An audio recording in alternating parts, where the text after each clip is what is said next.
일단 우리 아이가 엄마나 아빠에게 나 요즘 애들이 은근히 나를 따돌리는 것 같아 라고 말했을 때 이런 생각부터 먼저 하셔야 돼요. 아, 우리 영희가, 우리 철수가 나에게 이런 말을 해주는구나.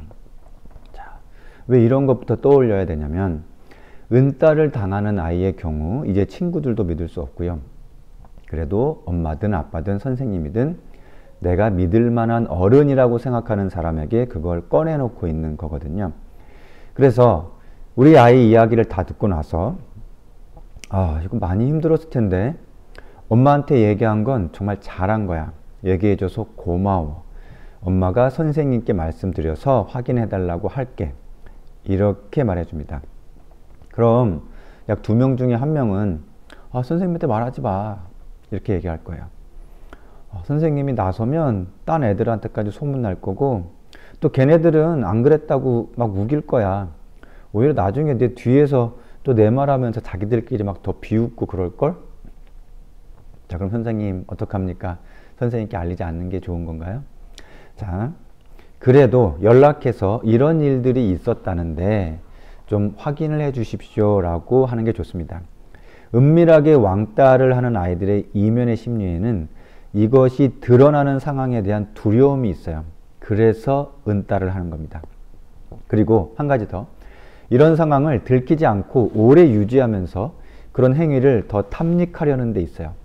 그래서 이 은따의 고리를 끊는 방법은 너희들의 행위가 다 들켰어. 이걸 인지하게 해주는 겁니다. 아니면 온전히 들키진 않았더라도 지금 들킬 것 같아. 그러한 어떠한 인식을 전달해 줘야 돼요. 그러기 위해서 첫 단추는 우리 아이가 은따인 것 같다는 느낌을 표현했을 때 다음날 바로 선생님께 알리는 겁니다. 그러면 선생님들은 이러한 이야기를 듣고 어떻게 하셔야 되냐면 지체하지 말고 관련 학생들을 1명씩 불러서 확인해 보는 거예요. 이걸 동시에 함께 부르면 그 중에 주도하는 아이 1명이 말한 대로 다른 애들은 그냥 다 따라가는 모습을 보여요.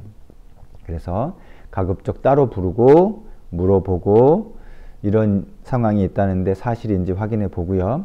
그러다 보면 어느 정도 줄기가 보입니다. 그때 이제 같이 불러서 은따를 주도했던 아이가 딴 말을 못하고 인정하게 만드는 과정이 필요합니다. 그런데 어려워요. 어렵습니다. 왜냐하면 증거가 대부분 없으니까요. 그래서 은밀한 왕따입니다. 은따인 거죠. 자, 물론 그 아이들도 일부러 그런 게 아니라고 또 정말 억울하다는 표정을 지어요. 또 한편 정말 억울할 수도 있기 때문에 양쪽 입장을 담임선에서는 똑같이 보는 수밖에 없습니다. 그래서 강하게 추궁을 할 수는 없어요. 단 이렇게 관련된 학생들이 그래도 개별적으로 불려가서 확인을 받고 하는 과정이 있어야 이 은따의 영향력을 발휘하던 몇몇 아이들도 이제 주춤하게 되는 거예요. 그 흐름의 고리를 일단은 끊어줄 수 있다는 겁니다. 근데 그 은따를 받는 아이들의 경우, 피해자의 아이들의 경우 부모님들이 이렇게 생각하실 수도 있어요. 우리 아이가 자신감이 부족해서 말을 잘 못해서 너무 소극적이라서 이런 일들이 생기는구나. 자, 교실 현장에서 보면요, 그렇지 않을 때도 많아요. 4학년 정도가 되면 이제 은근히 따돌리는 상황이 보이기 시작하는데요. 은따는 우리 아이가 소극적이고 자신감이 부족한 것과는 별로 상관이 없이 일어나는 경우도 많이 있어요. 공부 잘하고 또 어떤 친구는 친구들이랑 잘 놀고 심지어 활동적인 아이들한테도 일어나요.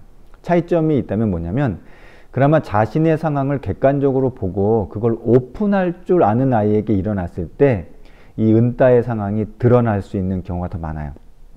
어느 교실에서 누군가를 은근히 따돌리는 아이들을 보면 이게 머리 회전이 엄청 빠르거든요. 그리고 그 타겟을 그냥 내가 마음에 안 드는 아이로 삼아요. 내가 마음에 안 든다는 건 뭐냐면 쟤는 예쁘네. 마음에 안 들어. 쟤는 왜 이렇게 인기가 많아? 마음에 안 들어. 쟤는 이렇게 공부를 잘해? 마음에 안 들어. 아니면 쟤는 웃는 게 내 마음에 안 들어. 예. 그냥 이런 이유들로 은따의 타겟 대상이 되는 겁니다. 어떤 우리 아이가 너무 소극적이거나 내성적이거나 아니면 뭐 심리적으로 좀 부족한 점이 있거나 다른 문제점이 있어서 아이들이 그걸 파고드는 게 아니에요. 이렇게 누구든 은따의 대상이 될 수 있어요. 그래서 아이도 그렇고 부모도 그렇고 모두 충격이 큰 편이죠. 자, 그럼 좀 구체적으로 은근히 따돌리는 상황이 어떤 상황들이 사례로 있는가? 뭐 현장 체험이나 이제 수학여행을 가면 아니면 뭐 그냥 친구들끼리 뭐 만나는 때가 있죠. 그러면 아이들이 모여서 즐겁게 같이 사진을 찍습니다. 스마트폰 다 들고 다니니까. 한 번은 평소에 친하다고 생각한 친구들이랑 즐겁게 여럿이 사진을 찍었어요.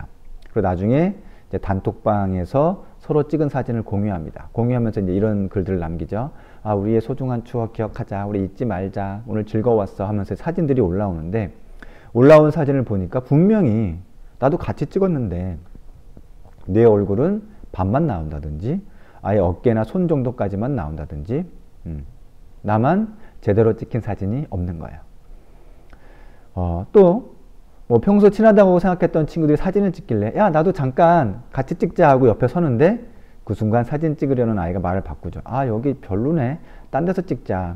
그럼 또 다른 애들도 같이 아 그래 여기 별로네. 짠데 더 좋은 데 가서 찍자. 이렇게 말하고 사진을 안 찍고 흐지부지 하죠.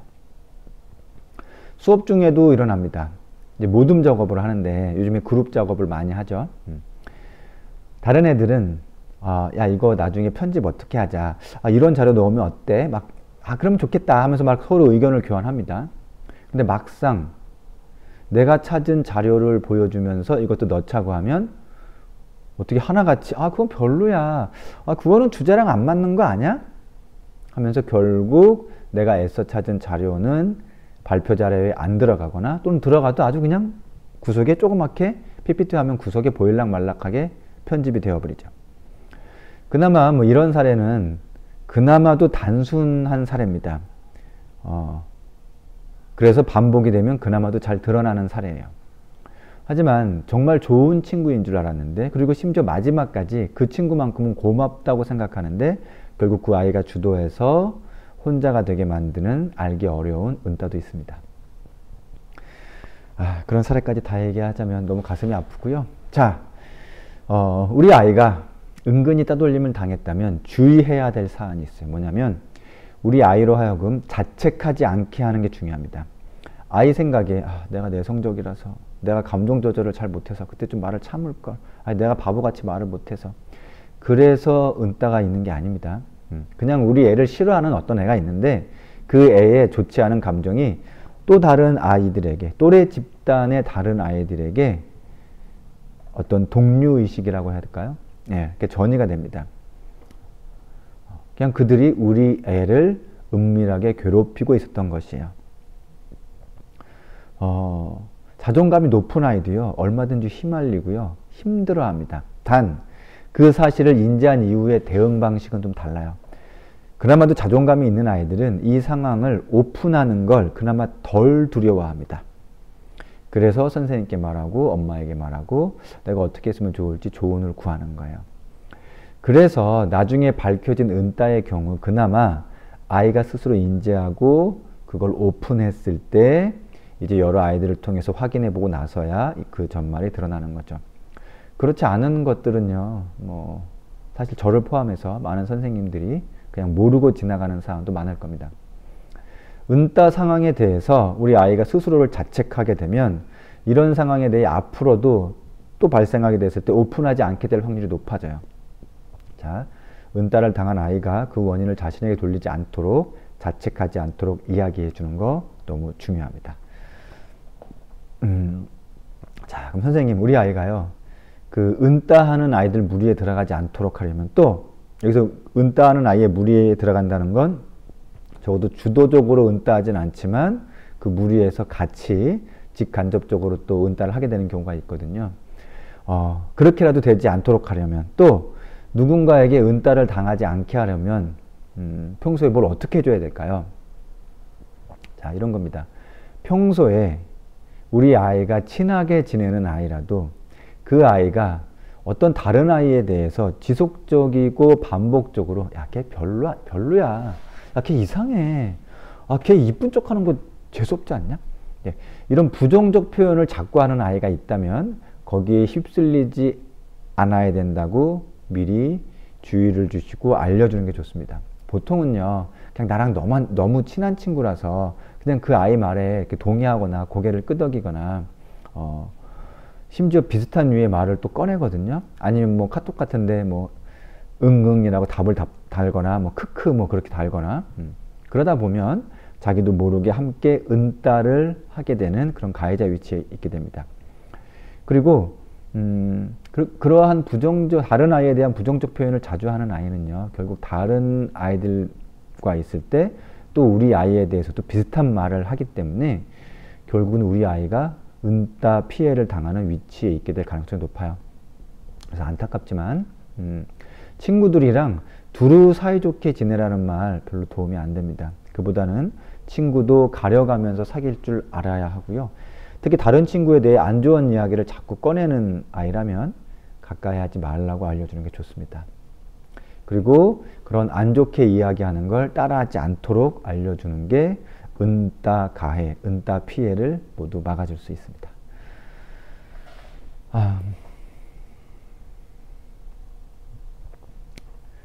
사실 학교 현장에서 보면 은따로 인해서 은근히 힘들어하는 아이들이 있고요. 교사의 입장에서도 이게 증거가 명확하지 않기 때문에 그렇다고 또 어떤 그냥 감으로만 이런 걸 해결하고 처신할 수는 없어요. 그래서 어려운 점이 있습니다. 그래도 일단 오픈하면 어느 정도는 드러납니다. 그게 그 흐름을 끊어줄 수 있습니다. 다시 한번 강조해서 말씀드립니다. 감사합니다.